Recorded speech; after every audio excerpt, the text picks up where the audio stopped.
Welcome back to Optimized Health, where we're making easy, healthy, and delicious meals. Today we're going to do a video that is really timely for immune boosting, and we're going to talk about a lot of things that, although people may not already know and be taking, I'm going to give you a little more information about why and how they work.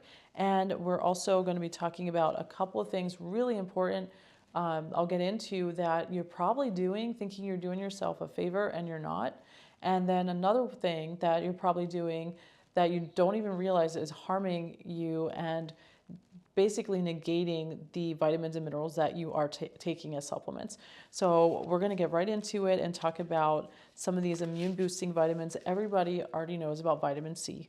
And vitamin C is great because it basically shortens the length of time that you feel sick when you do get infected. This is because it helps to activate neutrophils. They come in early in the game and they initiate the warfare, and then they come back in after the immune cells are fighting off the specific virus, and they clean up that whole battlefield. So you start to feel the symptoms of being sick, and you continue to feel those symptoms because of all the battle that's going on. Neutrophils are going to help to condense that into a few days instead of that whole week of being miserable.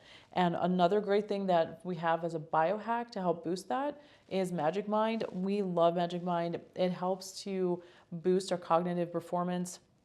It helps to boost focus. It helps with energy, but without feeling jittery or like you're not going to be able to sleep at night. Like we're sleeping really well with the other supplement that they offer as well with the sleep elixir. But for this mental performance shot, it also has a lot of the vitamins and supplements that I'm going to be going through. And it has some really great biohacks with the ingredients that they use, including the mushrooms that boost immunity as well as cognitive function. So you're going to be looking at a lot of vitamin D in here. You're going to be looking at a lot of vitamin C. And then again, those mushrooms and a bunch of other things I've explained in another video. So ask me any questions you have in the comments if you would like more info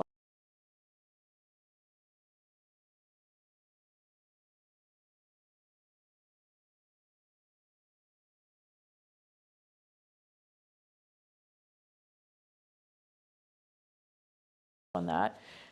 Going on to other vitamins that sometimes are overlooked, like vitamin A.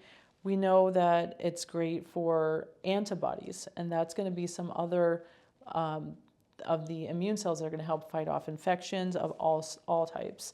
Vitamin E helps to damper what that damage is going to be. That whole battleground is actually created by the cell membrane components that the immune cells are using to as ammunition, like they're making their own ammo. So vitamin E gives the body a way to be having a cleaner process in like being sick.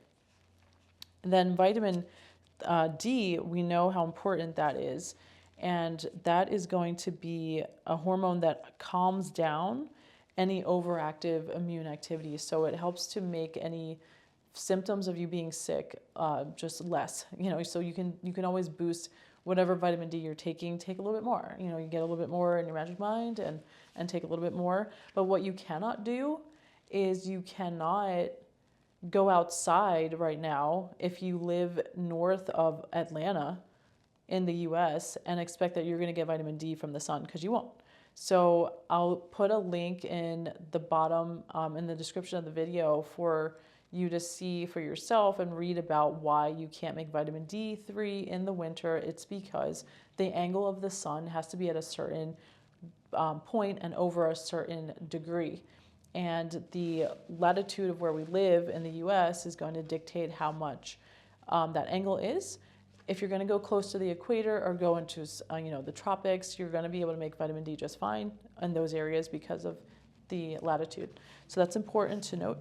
And again, if you're looking for Magic Mind, the link is going to be in the description below. And we have a really good discount. I think it's 45%. So I hope you check it out. That should help a lot and make this a really good idea to just try it out and see what you think. Moving on to a couple of other things like zinc. So moving into minerals now. Zinc helps to boost our T cell, and that is not just for infections. It's also going to help us with things like cancer and other problems that our body is having, so not just getting sick from something. Then we're going to look at selenium. That helps glutathione production, and that's our own intrinsic antioxidant. Kind of like how we talked about vitamin C being a good antioxidant. Well, glutathione, we make that if we have the proper building blocks. And you also need to have proper balanced protein and amino acids in your diet. So if you are eating like a vegan or plant-based, please be mindful and combine your proteins and your plants so that you're getting complete amino acid profile for those benefits. Another one that's good for us to talk about is copper, because copper deficiency increases people's susceptibility to getting sick in the first place. So it's important to make sure we're getting a good multivitamin or additional supplements for that. And then some things that also are good biohacks include eating garlic and onions, because this is going to enhance the absorption of some of these minerals like zinc and iron. And another helpful tidbit is that when we're feeling more stressed from whatever it is, the winter's a stressful time for a lot of people because of the weather, our cortisol is elevated, and that actually makes it more likely that we're utilizing and overutilizing our vitamin D, our magnesium, and our zinc and selenium.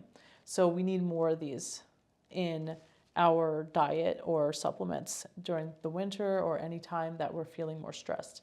So that should help to decrease our chances and potential of getting sick if we're doing all these things. I hope you guys will check out the links below. We're going to give you a discount for Magic Mind to get started on some of that supplementation, and then also more info about some of the science behind what I talked about today. So I hope you guys found this helpful. Please send any comments and any questions. I'd be happy to help further elucidate on some of these topics. And I hope you will like, share, and subscribe. Thank you.